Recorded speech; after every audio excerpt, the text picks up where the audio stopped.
لغمان والی وایي د ټاکنو ملي پروسه کې د دیني عالمانو رول مهم دی او د یو باثباته افغانستان په خاطر دی دا ستر قشر خپل مسؤلیت په رښتیني ډول ادا کړي. دغه څرګندونې نوموړي نن د سې شنبې په ورځ د تلې په 2مه نیټه له غرمې وړاندې د ارشاد حج اوقاف ریاست له لوري د 1498 کال د حج په مراسمو کې د یو شمېر ښوونکو د ستاینې او ترڅنګ یې په راتلونکو ټاکنو کې د دیني عالمانو د رول په اړه جوړې شوې غونډه کې وکړې.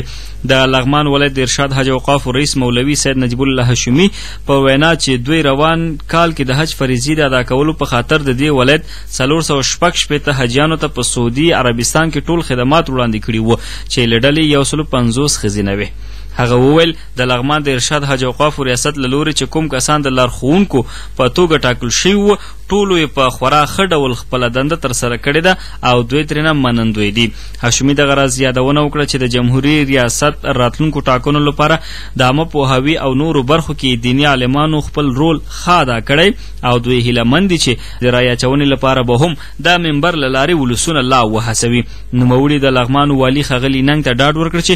د دې ولایت د مرکز او ولسوالیو ټول دیني عالمان به د جمعې او نورو خطبو پر مهال ولسونه لا وهڅوي چې راتلونکو ټاکنو کې برخه واخلي. په ورته مهال د حج په مراسمو کې دوو ګډون کوونکو د مهترلام خاروال نظیف الله الکوزي او اسدالله نیازي هم د لغمان د ارشاد حج اوقاف ریاست له مسؤلینو مننه وکړه چې په سعودي عربستان کې د دې ولایت د حجاجو پالنه په ښه ډول ترسره کړه.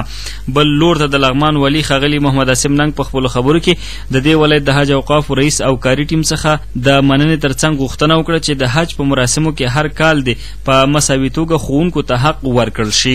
نوموړی وایي د ټاکنو ملي پروسه کې د دیني عالمانو رول مهم دی او د یو باثباته افغانستان په خاطر دی دا ستر قشر خپل مسؤلیت په رښتیني ډول ادا کړي. ننګ زیاته کړه بې نظامه ژوند امکان نه لري ښه ده چې د یو قوي نظام او حکومت د درلودلو لپاره ټول په ټاکنو کې برخه واخلو او د یوې عزتمندې سولې رسېدو ته لاره هواره کړو. هغه وویل د نړۍ په ټولو اسلامي هیوادونو کې د ټولو ملي پروسو سربیره د ټاکنو په ټولو مرحلو کې دیني عالمان ښه رول لوبوي. نو هیله ده چې د دې ولایت عالمان هم د خپل اسلامي او ملي احساس له مخې د مسؤلیت په خورا ښه شان ادا کړي. د لغمان والي همدارنګه یادونه وکړه چې